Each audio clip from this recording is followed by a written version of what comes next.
Bismillahirrahmanirrahim. Assalamualaikum warahmatullahi wabarakatuh.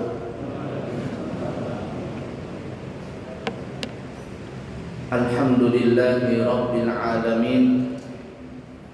Allahumma shalli wa sallim ala sayyidina wa nabiyyina wa maulana Muhammadin sayyidil anbiya'i wal mursalin wa ala alihi wa ashabihi wa azwajihi wa dhurriyyatihi wa man tabi'ahum bi ihsanin ila yaumiddin, amma ba'du.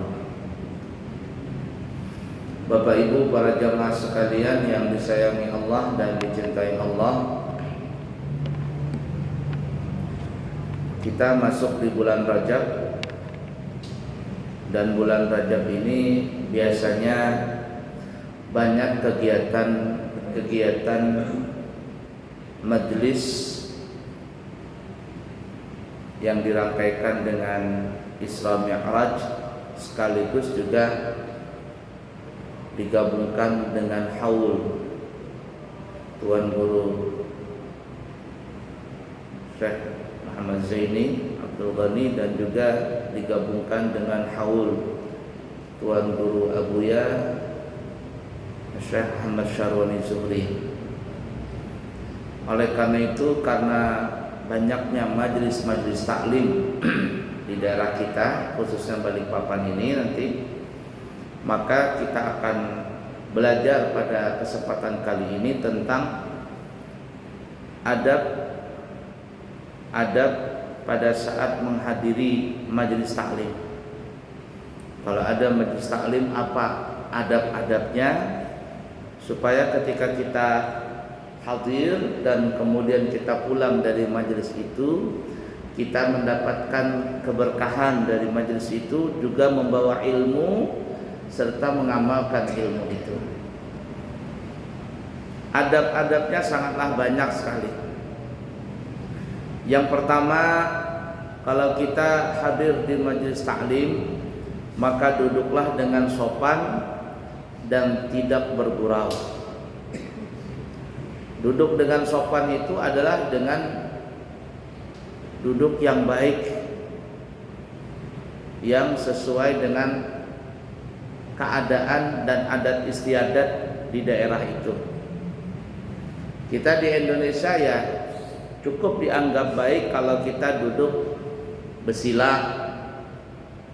Di daerah lain mungkin seperti daerah Jawa itu bisa lebih sopan lagi kalau duduknya duduk seperti tasyahud akhir. Itu lebih sopan lagi. Ya, di tempat lain mungkin ada yang duduknya seperti duduk iftirash, duduk tasyahud awal, atau duduk seperti duduk di antara dua sujud. Di tempat lain ada lagi yang lebih sopan, ya, tapi ini daerah Arab, yaitu duduk seperti duduk seorang hamba. Bagaimana duduk seorang hamba? Yaitu duduk seperti kalau orang lagi makan. Sunnahnya kan kalau kita makan itu duduknya adalah kaki kanan ditegakkan, lutut kanan ditegakkan, kemudian kita punya pinggul menduduki kita punya kaki kiri. Itu namanya duduk hamba, duduk seorang hamba.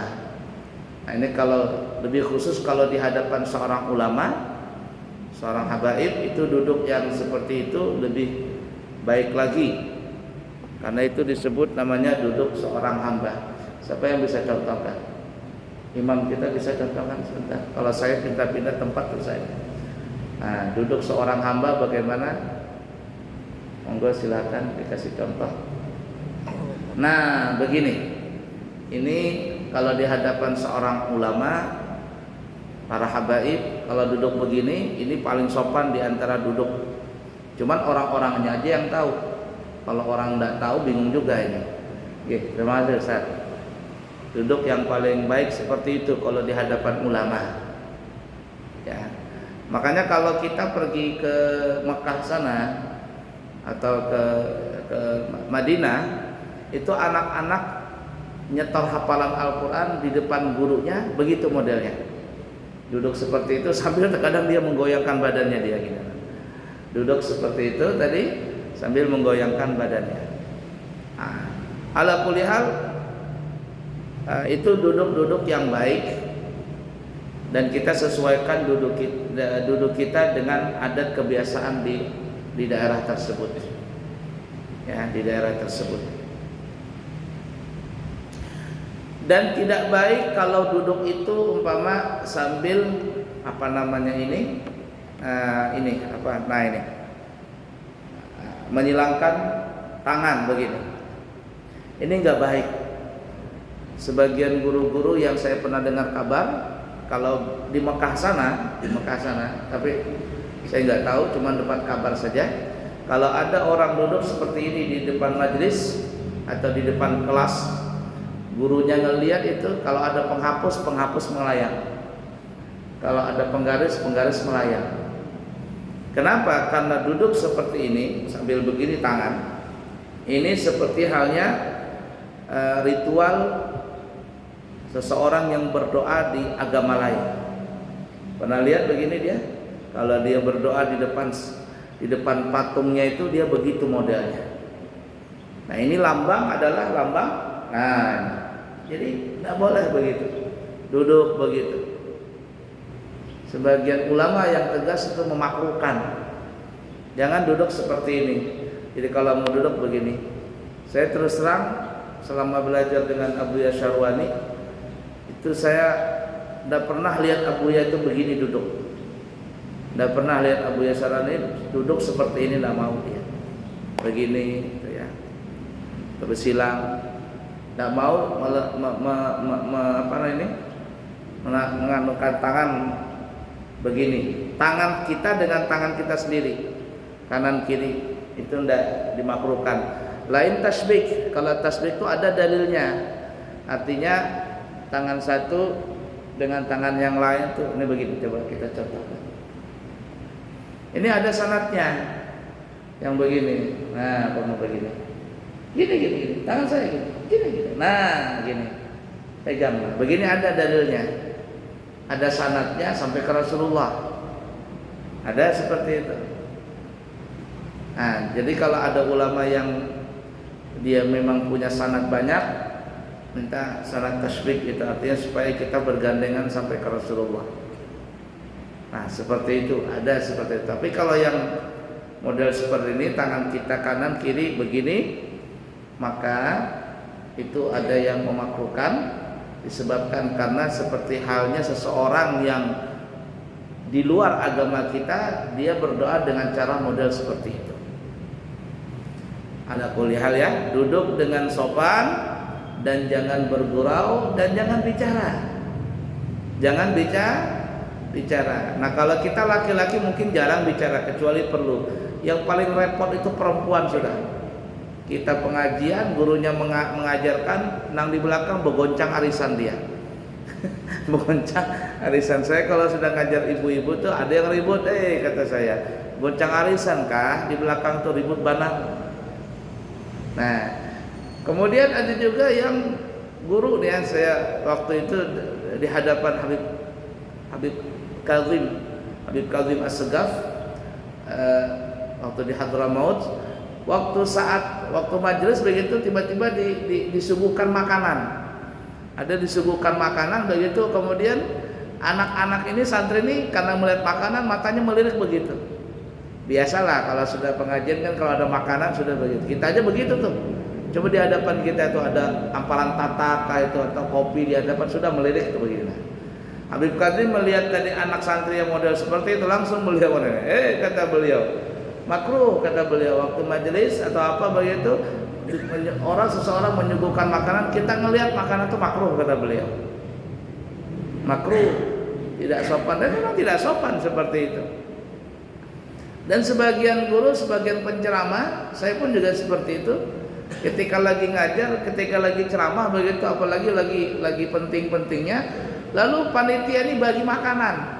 Waduh, tuh sudah penonton itu penonton. Jamaah tuh nggak karuan sudah. Ketika bagi makanan, sudah. Saya stop itu. Kalau saya pribadi saya stop. Kalau saya kalau mau bagi makanan bagikan dulu. Bagikan dulu semuanya, baru kita nyambung pengajian. Kalau atau dosa sekalian. Nah, ini terkadang panitia juga begitu, waktu pengajian lalu dibagikan makanan. Habis matanya masing-masing. Yang nggak dapat nanti ribut tuh. Apalagi anak-anak. Jangankan anak-anak bapak aja ribut, apalagi mamanya. Ya, ala kulli hal seperti itu ya. Duduk dengan sopan dan jangan bergurau, jangan berbicara, dan itu adalah adab daripada untuk hadir di majelis taklim supaya kita mendapatkan keberkahan dari majelis itu. Kemudian yang kedua, ini yang baru kita terbicarakan, tidak berbicara ketika majelis telah dimulai kecuali memang diperlukan, ada hajat. Kalau tidak ada hajat maka jangan bicara, dengarkan, perhatikan apa yang ada di hadir apa yang disampaikan di dalam majelis taklim itu. Nah, ini penyakit kita. Cuman kalau bapak-bapak jarang ya, banyak kan tuh ibu-ibu tuh nah. Banyak sekali yang gurunya berceramah, sidin berceramah juga di belakang. Jangan ya, jangan. Kemudian yang ketiga, adab dari hadir majelis taklim lagi adalah membaca doa ketika hadir di majelis taklim. Banyak sekali doanya. Ya, salah satu doa yang sering dibaca sama para santri ketika hendak belajar itu adalah doa seperti ini. Allahumma inna nas'aluka fahman nabiyyin wa hifdzal mursalin wa ilhamal malaikatil muqarrabin. Allahumma aghnina bil ilmi wa zayyinna bil hilmi wa akrimna bit taqwa wa jammilna bil afiyah ya arhamar rahimin. Allahumma akrimna binuril ilmi wa akhrijna min dhulumatil wahmi waftah lana abwaaba rahmatik wansur alaina hikmataka ya arhamar rahimin. Ini hadir di majelis taklim, dan biasanya juga kalau santri-santri sebelum belajar membaca doa ini. Allahumma ya Allah, inna nas'aluka, kami meminta kepadamu, fahman nabiyyin, pemahamannya sebagaimana pemahaman para nabi, wa hifdzal mursalin, dan hafalannya para nabi, para rasul-rasul, wa ilhamal malaikatil muqarrabin, dan ilhamnya yang engkau berikan kepada malaikat-malaikat yang dekat kepadamu. Allahumma ya Allah, aghnina bil ilmi, kayakan aku dengan ilmu, wa zayyinna bil hilmi, dan hiasilah akhlakku ini dengan lemah lembut, wa akrimna bit taqwa, dan muliakanlah aku dengan ketakwaan, wa jamilna bil afiyah, dan hiasilah, indahkanlah aku ini dengan keafiatan. Ya arhamar rahimin, wahai zat Allah yang maha pengasih lagi maha penyayang. Allahumma akrimna binuril fahmi, ya Allah muliakanlah kami ini ya Allah dengan cahaya pemahaman. Wa akhrijna min dhulumatil wahmi, dan keluarkanlah kami ya Allah daripada kegelapan prasangka buruk. Waftah lana abwaaba rahmatika, bukakanlah buat kami ya Allah segala pintu-pintu rahmatmu. Wansur alaina hikmataka, dan sebarkanlah, curahkanlah kepada kami ilmu hikmahmu. Ya arhamar rahimin, wahai zat yang maha pengasih lagi maha penyayang. Itu doa bisa dibaca ya, kalau tidak ya apalah yang dibaca doanya ya. Yang penting ketika mau hadiri majelis taklim baca doa. Kalau enggak hafal sekurang-kurangnya bismillahirrahmanirrahim. Jangan lupa berniat. Niat hadir di majelis taklim untuk menuntut ilmu. Untuk apa? Bertemu dengan ulama, mengambil barakah dengan ulama dan majelis itu. Karena terus terang orang hadir di majelis itu bermacam-macam niatnya. Ada yang niatnya nasi kotak, apalagi nasi padang. Oh, datang tuh. Kan ya? Kalau ada nasi kotaknya, agak ogah-ogahan datang. Ya, orang tuh hadir di tahlilan. Kalau orang Jawa kan meninggal tuh ya 7 hari 7 malam berturut-turut, malam 1, 2 sampai malam ke-7. Kalau malam pertama itu enggak banyak manusianya. Malam ketiga lumayan banyak. Kenapa? Ada pakai tangkir, pakai barakat jar orang Banjar. Malam keempat sunyi, kelima sunyi, keenam sunyi, malam ke-7 rame lagi. Kenapa? Karena malam ke-7 itu biasanya lebih meriah lagi, motong kambing. Kalau ada orang kaya bagi-bagi sarung apa semuanya. Ini niat kita apa ini? Nah, jadi betulkan niat dulu kalau ingin hadir di majelis taklim, nuntut ilmu, menghilangkan kebodohan, ingin bertemu dengan ulama, mengambil barakah, dan niat-niat yang lainnya baguskan. Jangan niat untuk cari makanan, jangan niat untuk rame-ramean. Kan ada ini ya, hadir di haul tuan guru sekumpul, ada guru menasihatin. Ya, ada orang hadir di sekumpul itu macam-macam niatnya. Ada nang rame ajarnya, tulakan. Jadi datang cuman rame-ramenya aja. Kenapa di sana haulan ikut makanan bebas? Dari penajam sudah ada makanan gratis. Berjalan makan lagi. Macam-macam. Ada yang niat kenapa ke sana? Wah, bebinian martapura keluaran, bungas-bungas biniannya. Macam-macam niatnya. Niat-niat yang seperti itu akan menghilangkan keberkahan, dan ketika pulang dari majelis taklim, apa yang didapat? Nol sama sekali. La ilaha illallah. Nah, jadi berdoa dan juga pasang niat. Yang keempat, ini sangat jarang dilakukan sama orang kita, kecuali orang-orang tertentu aja. Apa itu? Membawa buku catatan. Membawa buku catatan, pulpen, buku, ya. Untuk apa? Menulis dari manfaat dari ilmu yang disampaikan oleh guru tadi. Tulis apa yang kira-kira bisa ditulis, supaya ketika pulang itu ada bawa oleh-oleh. Kita ini orang tua sudah di atas 40 tahun ini, tumpul sudah otak kita ini. Tumpul. Terkadang mendengarkan begitu, nanti boleh dari majelis taklim lupa sudah apa yang disampaikan tadi.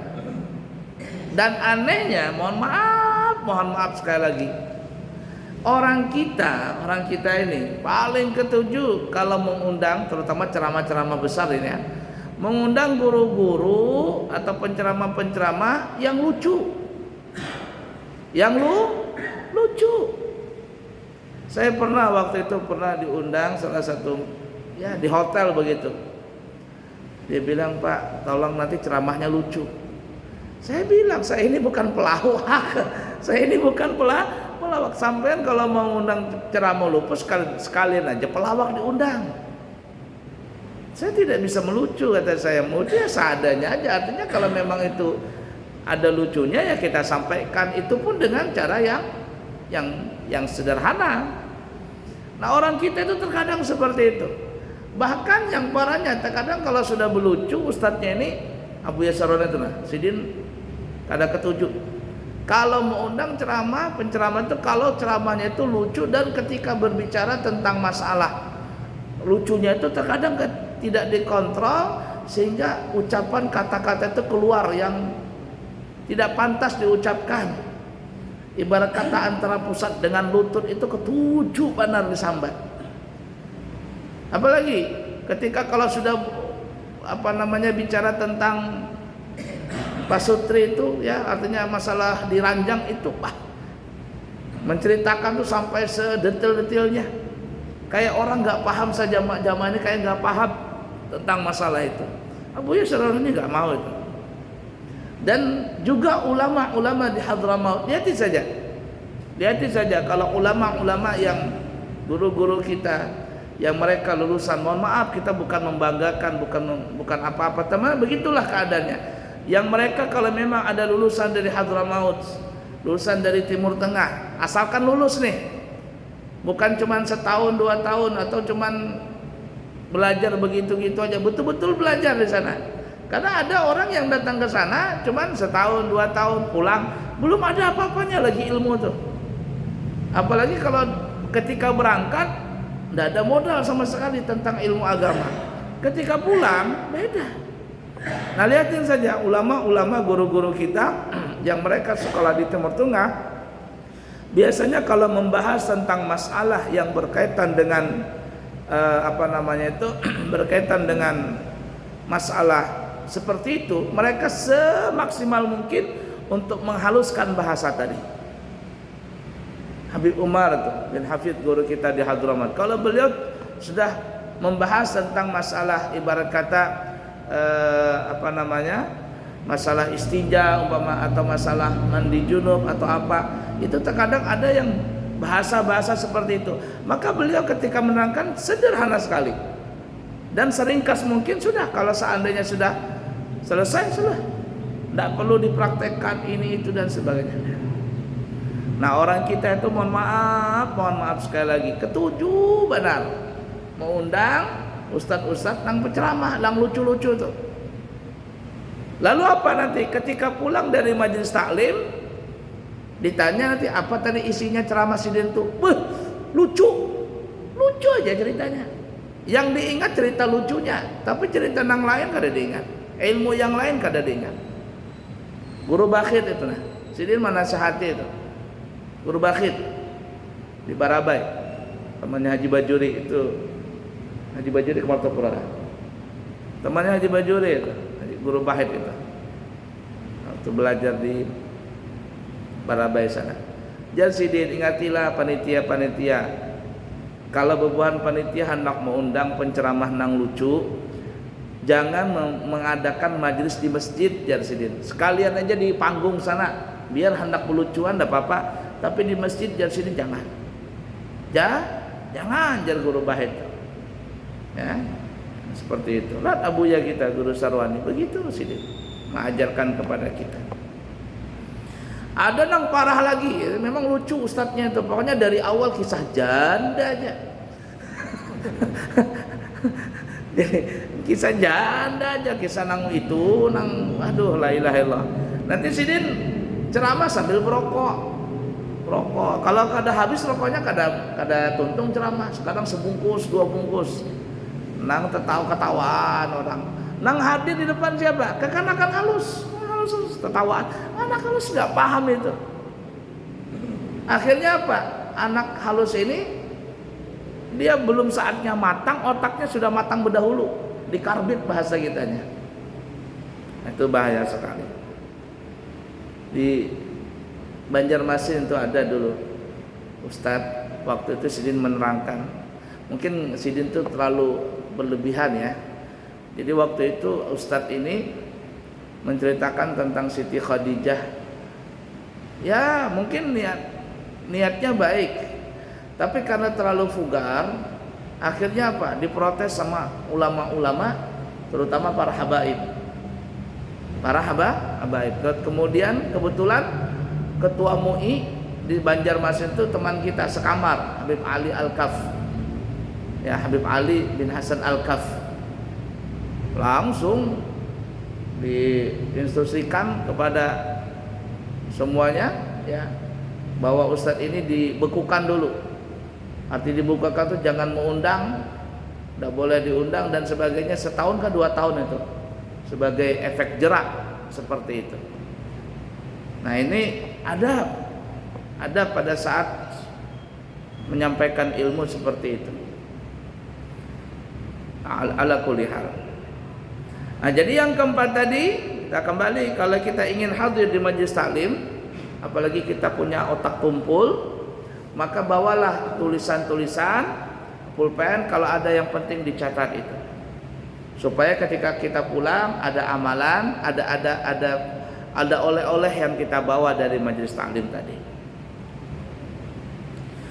Kemudian yang kelima, ketika kita hadir di majelis itu, kita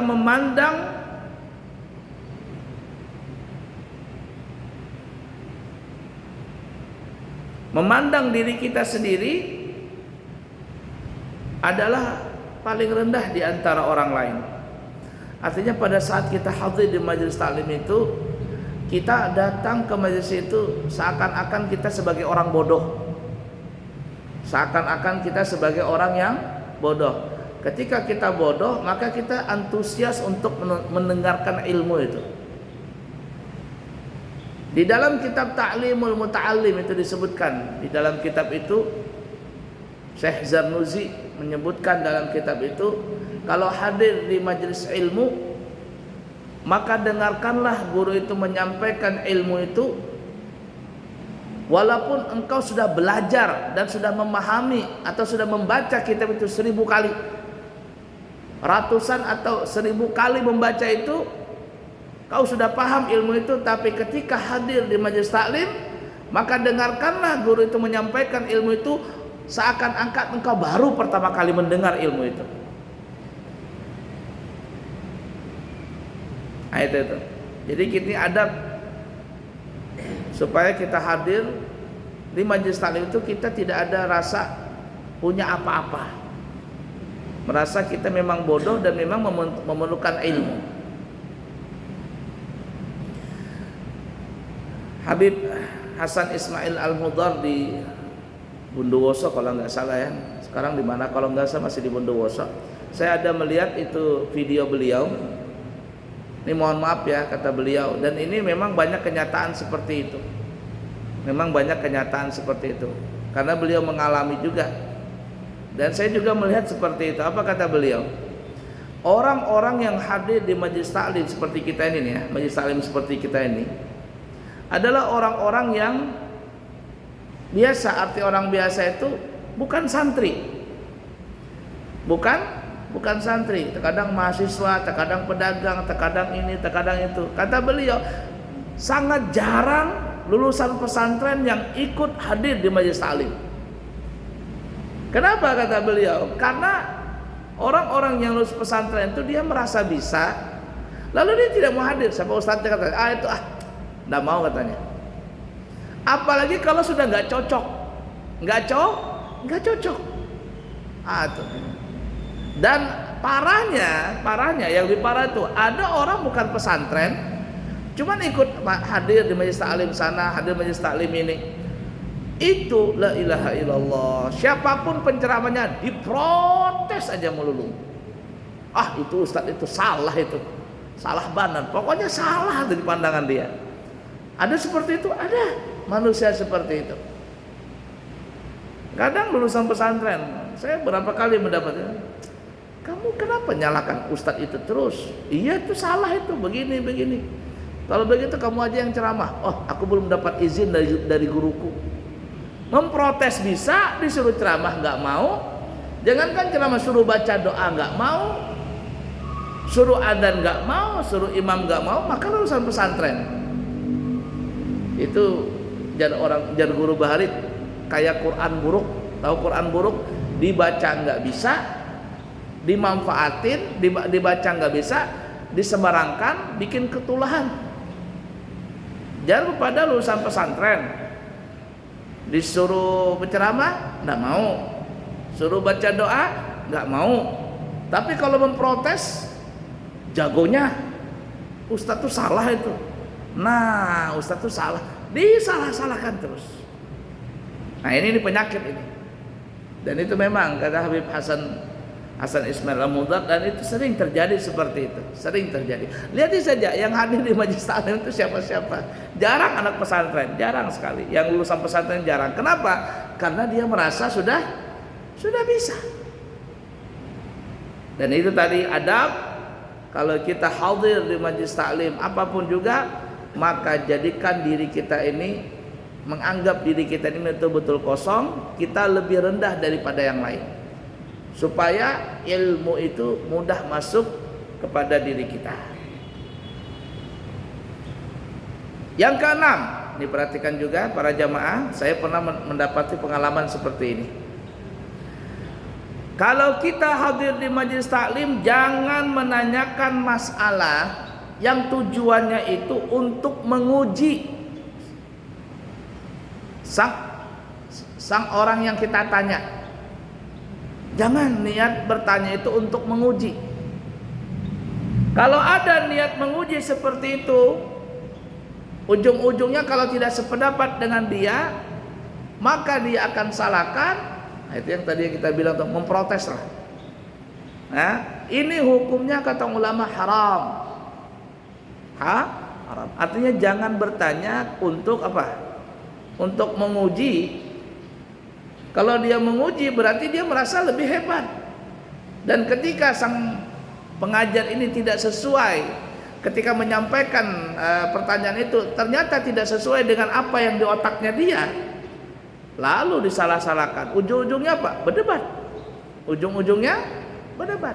Apalagi kalau penceramahnya tidak tahan juga, habis ribut di situ. Dan berapa banyak seperti itu akhirnya apa? Berkelahi di masjid.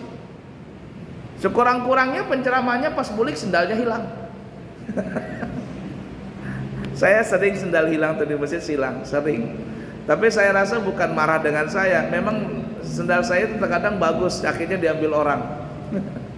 Jadi saya bilang sama istri, nggak usah sendal yang bagus, hilang nanti sendal itu. Hilang kata saya, sendal yang murah-murah aja, kalau hilang gak sakit hati kata saya. Makanya terkadang bulik ke rumah, ke pondok, nah ganti sendal lagi, sendalku hilang, diganti sama panitia sendal ini. Baru-baru hilang lagi itu. Ada satu penceramah, dia, saya tidak sebutkan lah ceramah di mana, tapi luar Balikpapan, masih di Kaltim. Ceramah di daerah tersebut, waktu itu lagi kampanye, lagi rame-ramenya ini apa pemilihan kepala daerah lah. Sudah diwanti-wanti sama panitia, Pak Ustadz, hati-hati ya, di sini kubunya banyak nih. Jadi jangan bicara tentang politik, jangan bicara yang lain-lain. Nah, pertama Ustadz ini datang, subhanallah, dijemput pakai mobil mewah, apa semuanya dilayanin. Ketika ceramah selalu vulgar dan menyinggung sana, menyinggung sini. Selesai ceramah, apa? Sendal hilang. Nggak diantarin pulang, pokoknya kacau sama sekali waktu itu. Nah, ya, jadi kita ini terkadang repot juga ya, yang seperti itu. Baik, jadi kalau kita sebagai orang yang hadir di majelis taklim, ingat kalau bertanya jangan niat untuk mengetes. Orang bertanya itu niatnya bermacam-macam. Yang pertama, ada orang bertanya niatnya karena memang ingin bertanya, karena nggak tahu lalu dia bertanya. Ini baik, dapat pahala. Seperti pepatah kita, malu bertanya sesat di jalan. Maka kalau kita tidak tahu, bertanyalah. Fas'alu ahla dzikri in kuntum la ta'lamun. Yang seperti ini bagus dan mendapatkan pahala. Satu. Yang kedua, ada orang bertanya bukan karena tidak tahu, dia tahu, tapi dia kepingin berbagi ilmu dengan orang lain. Ini yang seperti Jibril datang dalam hadis Bukhari ya. Jibril datang dengan rupa manusia, bertanya kepada Nabi Muhammad tentang iman, tentang Islam, tentang ihsan, tentang hari kiamat. Kalau saya bacakan panjang sedikit hadisnya. Jibril bertanya tentang iman, tentang Islam, dijawab sama Nabi. Setelah dijawab sama Nabi, kata Jibril, "Shadaqta ya Rasul." Benar ya Rasul, engkau benar. Bertanya lagi tentang iman, dijawab sama Nabi. Jibril bilang, "Benar ya Rasul." Tentang ihsan, begitu juga, "Benar ya Rasul." Sahabat yang hadir bingung, apalagi Sayyidina Umar. Ini orangnya aneh. Dia yang bertanya, dia juga yang membenarkan. Tapi selesai semuanya, Jibril pergi, lalu Nabi bertanya kepada sahabat, "Apakah kalian tahu siapa yang bertanya tadi?"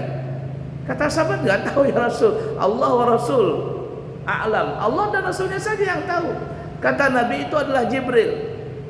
Dia datang kepada kalian untuk mengajarkan tentang agama kalian." Langsung sahabat bingung, mana Jibrilnya? Hilang sudah. Nah, kalau ada orang bertanya seperti itu, bukan karena nggak tahu, tapi niatnya untuk berbagi ilmu, ini boleh, masih dapat pahala. Kan biasa ada bertanya seperti itu. "Maaf Pak Ustadz, maaf Pak Kiai, maaf Habib, saya mau bertanya, apa hukumnya ini?" Dia tahu. Tapi dia ingin bertanya itu untuk berbagi ilmu kepada yang lain. Berbagi ilmu kepada yang lain. Yang belum tahu jadi tahu. Dia buka masalah itu. Dia buka masalah itu. Dijawab sama ustadznya, dijawab sama ulamanya tadi. Maka yang nggak tahu jadi tahu. Orang yang seperti ini, pertanyaan tadi bagus. 2 sudah. Yang ketiga, ada orang bertanya ingin mengetes. Nah, ngetes ini ada terbagi 2. 1, ngetes untuk mengangkat derajat. Ini nggak apa-apa, boleh. Seperti seorang guru bertanya kepada muridnya. Habis belajar, kemudian guru bertanya, apa tadi yang kita ajarkan? Hai fulan, kata gurunya, ini apa hukumnya? Apa jawabannya? Apakah guru nggak tahu? Tahu jawabannya. Tapi niat guru itu untuk ngetes. Ngetes itu bukan untuk merendahkan sang murid, tapi untuk mengangkat derajat sang murid. Kalau dia tidak tahu, jadi tahu. Kalau dia sudah tahu, tambah melekat dia punya ilmu tadi. Yang bertanya seperti ini, seorang guru kepada muridnya untuk mengangkat derajat sang murid tadi, ini juga berpahala. Baik pertanyaan tadi. Nah, yang keempat yang salah, bertanya untuk ngetes. Untuk ngetes. Dan itu dah 1-2 saya dapati orang-orang seperti itu. Ala kuliah kalau sudah niatnya ngetes, ujung-ujungnya pasti berdebat. Dan itu tidak baik sekali. La ilaha illallah. Kemudian yang ketujuh, menghormati pemimpin majelis. Nih perhatikan. Mohon maaf saya bukan menyinggung, tapi memang perlu dinasihatin kita ini. Menghormati pemimpin majelis artinya gurunya yang mengajar di situ. Bagaimana cara menghormati? Mohon maaf sekali lagi. Salah satunya adalah kalau hadir di majelis taklim jangan jauh-jauhan duduknya. Saya pribadi, mohon maaf, terkadang sedikit menasihati kepada jamaah itu. Saya bilang begini, Pak, kalau di tempat lain ya, karena ada yang pengajian itu seminggu sekali, ada yang 2 minggu sekali. Kalau saya datang di sini ngajar, kenapa sampai jauh-jauhan duduk di ujung-ujung begitu? Di sana, di sini nggak ada ya, nggak ada beda. Ujung di sana. Tapi ketika yang datang itu penceramah dari mana? Ceramah terkenal di YouTube umpama.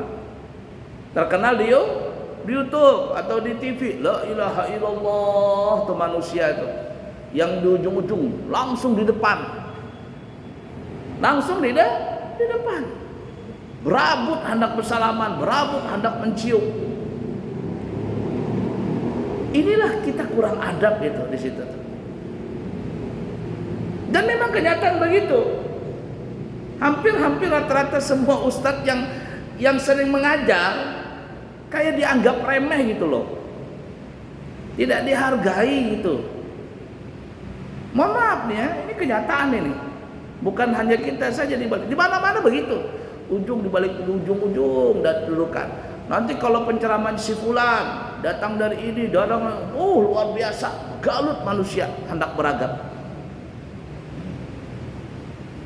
Kita terkadang tidak menghargai dengan guru yang datang setiap minggu mengajarkan ilmu kepada kita. Kita terkadang kurang adab dengan guru yang mengaji kepada kita, ngajarin ngaji. Kita kurang adab terkadang dengan guru yang memimpin di majelis kita itu. Ya tadi duduk ujung-ujung sana kemari dianggap biasa begitu. Padahal di sini nih pasak buminya ya ini nih. Kalau penceramah yang kita undang, mohon maaf, bukan saya menjelekkan ulama, minta maaf ya. Cuman kita kembali kepada diri kita ini. Kita terkadang mengundang penceramah itu luar biasa, dengan harga yang luar biasa, sampai puluhan juta, 10 juta, belum akomodasinya, tiketnya, hotelnya, mobilnya Alphard, luar biasa, makanan mewah, dijamu ini, dijamu itu. Guru yang ngajarkan kita tiap hari, kasihan duduk di ujung sana. Guru itu tidak marah, dia paham saja.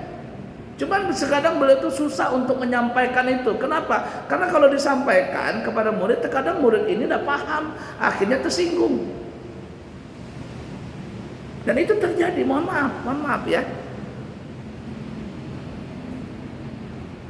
Sidin berceramah ke sana kemari seminggu sekali, kasihan begitu. Terkadang baca doa pun salam tempel tidak ada. Nang penceramah ini datang dikasih 30 juta, 50 juta, 60 juta. Habis itu pulang ya, sejam sekali sudah pulang kan. Ini kebanyakan begitu. Lihatin saja guru-guru di Banjar itu sering menyambat itu, artinya menasihati kepada kita seperti itu. Buya Yahya, ada Sidin menceritakan seperti itu. Jangan, kata Sidin.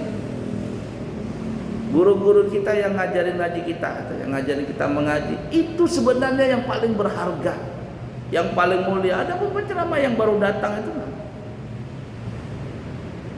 Buya Yahya itu, kalau ada dia datang ke suatu tempat, ngelihat orang tua, siapa gurumu di sini? Itu mana gurunya aja, diangkat sama beliau sini. Ustadz Abdul Somad, kalau datang ke mana, orang bersalaman dengan beliau.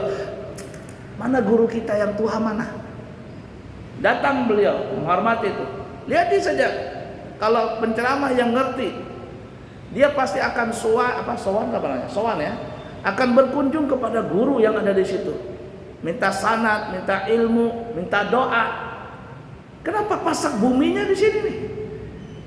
Coba lihat tadi, orang kita nggak paham di situ, dan mereka datang, ketika datang seakan-akan mereka ngajarin kepada kita. Kalau kalian menghormati aku, maka sebenarnya yang kalian lebih hormati adalah guru kalian di sini.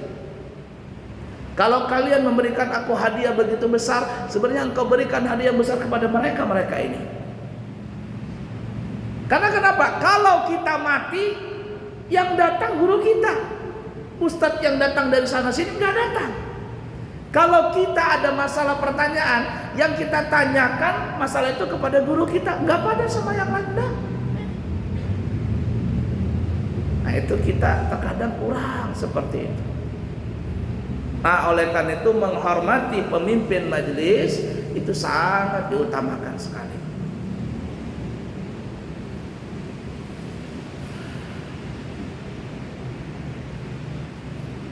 Masih banyak adab-adabnya, cuman itu yang penting-penting dulu ya. Ala kulli hal.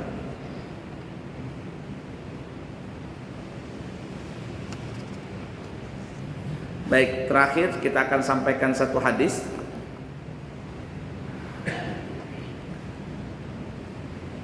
Disebutkan di dalam hadis Imam Bukhari dan Imam Muslim, bersumber daripada Abi Waqid Al-Laythi. Beliau berkata, anna Rasulullah sallallahu alaihi wasallam bainama huwa jalisun fil masjid wan nasu ma'ahu id aqbala nafarun thalathatun fa aqbala ithnani ila Rasulillah sallallahu alaihi wasallam wa dhahaba wahidun falamma waqafa ala Rasulillah sallallahu alaihi wasallam sallama fa amma ahaduhuma fara'a furjatan fil halqati fajalasa fiha wa amma al-akharu fajalasa khalfahum wa amma ats-tsalitsu fa'adbara dahiban falamma faragha Rasulullah sallallahu alaihi wasallam qala ala ukhbirukum 'anil nafari ats-tsalatsah amma ahaduhum fa'awa ila Allah fa'awahu Allah wa ammal akharu fastahya Allahu minhu wa ammal akharu fa'arada Allahu anhu. Perhatikan ini dari Abi Waqid Al-Laythi radhiyallahu ta'ala anhu, dia berkata, dia menceritakan, sesungguhnya tak kala Rasulullah sallallahu alaihi wasallam sedang duduk di masjid bersama beberapa para sahabat. Rasul duduk di masjid bersama beberapa sahabat. Maka tiba-tiba datanglah 3 orang. Ada 3 orang datang masuk majelis tadi. Dua diantaranya ikut datang menghadiri majlis, dan yang satu lagi pergi. 3 orang datang, yang 2 hadir, yang 1 pergi. Padahal tadi sudah masuk. Kemudian tak kala keduanya berdiri di hadapan Rasulullah SAW, maka mereka berdua mengucapkan salam. Yang 2 tadi datang mengucapkan salam kepada Nabi, yang 3 tadi langsung pulang, langsung pergi, entah kemana. Dan tak kala salah satu dari kedua orang tersebut melihat ada tempat yang kosong di dalam majlis, maka dia pun masuk mengisi kekosongan tersebut, sedangkan temannya duduk di akhir majlis. Jadi yang 2 ini melihat itu ada tempat kosong di mana ternyata penuh, ternyata ada yang kosong 1, duduk di situ. Yang 1 orang duduk di tempat kosong, yang 1 duduk di belakang. Padahal masih ada tempat kosong, nggak mau duduk di ujung-ujung belakang. Ini mohon maaf ya kalau tersinggung. Nah ini hadis nih, yang suka duduk di belakang nih. Di sini nggak ada, di sana. Sini nggak ada beda. Ini mohon maaf, ini hadis ini nih. Lihatin ya apa hadisnya nih, supaya kita paham. Kalau kita hadir di majelis saling berkerubut, itu namanya halaqah. Lihat kalau sampean pergi ke Mekah, ke Madinah, guru tuh dikelilingi. Gak ada jauh-jauhan, dikelilingi guru. Ya, ini kita lihat nanti apa maksudnya nanti. Sedangkan temannya duduk di akhir majelis, di belakang, dan temannya yang ketiga pergi, tidak ikut hadir, pergi pulang, ya, entah kemana. Kemudian tak kala selesai dari majelis, setelah Rasul menyampaikan hadis, memberikan nasihat kepada sahabat, lalu Rasulullah SAW berkata, aku akan mengkabarkan, menceritakan kepada kalian tentang 3 orang yang tadi datang ke sini. Salah satu di antara mereka mendekat kepada Allah, maka Allah pun mendekat kepada dia. Ini orang ini mendekat nih. Cuman waktu itu tidak ada tempat kosong, ada tempat kosong. Di situ dia duduk. Kalau seandainya di depan Rasul ada yang kosong lagi, maka dia dekat dengan Rasul. Cuman waktu itu ada yang sudah penuh, lihat cari kosong, di situ duduk. Maka kata Rasul, orang ini mendekat kepada Allah, Allah mendekat kepada dia, yakni dekat dengan rahmatnya. Adapun orang yang kedua, malu-malu kucing. Malu-malu, nggak mau ikut di depan. Aku nanti duduk di depan dikatakan orang alim. Aku duduk di depan nanti dikatakan sok. Aku duduk di depan kayak Pak Iyanya. Tahu Pak Iyanya apa ya? Nanti dikatakan ini, katakan tuh. Akhirnya apa? Duduk di belakang. Malu-malu dia duduk di belakang. Lalu apa? Maka Allah pun juga malu kepadanya. Ya karena dia begitu duduk belakang, ya Allah jadikan dia terakhir juga. Adapun yang ketiga, kata Nabi, dia berpaling dari Allah, artinya tidak ikut majelis taklim, maka Allah pun juga berpaling dari dia. Ya Allah enggak berikan rahmat kepada dia. Nah, jadi seperti itu. Ini adab pada saat kita hadir di majelis taklim. Jangan ustadz nang dari luar daerah atau yang terkenal di YouTube atau terkenal di TV begelut di depan. Tapi hormatilah guru-guru kita. Itu guru-guru kita banyak banget tuh fotonya di situ. Cuma foto ulun aja kan ada di situ. Karena bukan rutinan. Cuman panggilan saja. Apa namanya? Apa bahasanya itu panggilan tuh apa? Lihat guru, ulun melihat banyaknya guru. Sebenarnya harus berdekat. Berdekat. Dan itulah adab tadi. Nah, jadi seperti itulah, dan masih banyak lagi adab-adab yang lain. Mohon maaf ulun menyampaikan ini kalau seandainya ada yang tersinggung. Kalau tersinggung, alhamdulillah. Mudah-mudahan kita bisa berubah. Menyinggung itu bukan tidak baik. Ya, kalau kita kata pepatah, orang yang baik ketika dia mendengar nasihat, dia akan nurut. Tapi para pecundang, ketika dia mendengar nasihat, dia merasa tersinggung. Dan itulah tandanya orang bodoh. Orang pintar ketika dia mendengar nasihat dia nurut, tapi orang yang bodoh, orang pecundang ketika mendengar nasihat merasa tersinggung. Nah, jadi kalau ada di hati kita merasa tersinggung dan sebagainya, berarti kita masuk golongan orang-orang yang jahil, orang-orang yang bodoh. Dan mudah-mudahan Allah jauhkan dari sifat seperti itu. Baik, cukup sekian dulu ya. Insya Allah nanti kita sambung di kesempatan yang akan datang. Minta maaf, minta ampun kalau ada salah kata, salah ucapan dan sebagainya. Yang baik dari Allah, yang buruk dari pribadi. Sebelum kami tutup, insya Allah nanti tanggal 7 Maret 2023 kami akan membawa jamaah umroh dengan paket umroh ekonomis 26 juta rupiah. Masih ada waktu untuk mendaftar, itu ditutup pendaftaran tanggal 21 Februari atau toleransi sampai akhir Februari. Siapa tahu ada yang kepingin berangkat umroh bareng kami, insya Allah harganya 26 juta rupiah dari Surabaya. Ya, dari Surabaya 26 juta rupiah. Kalau ada yang berminat segera mendaftarkan. Yang belum punya paspor, nanti kita bantu untuk membuat surat rekomendasi, membuat paspor. Suntik meningitis nggak ada lagi, yang diperlukan cuman vaksin 1, 2, 3, itu pun cuman formalitas saja. Nah, siapa tahu ada yang berminat, pendaftaran ditutup toleransinya sampai akhir Februari.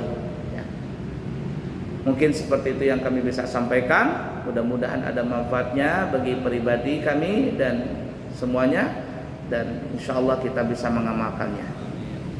Subhanakallahumma wa bihamdika asyhadu an la ilaha illa anta astaghfiruka wa atubu ilaik. Wa akhiru kalam wassalamu alaikum warahmatullahi wabarakatuh.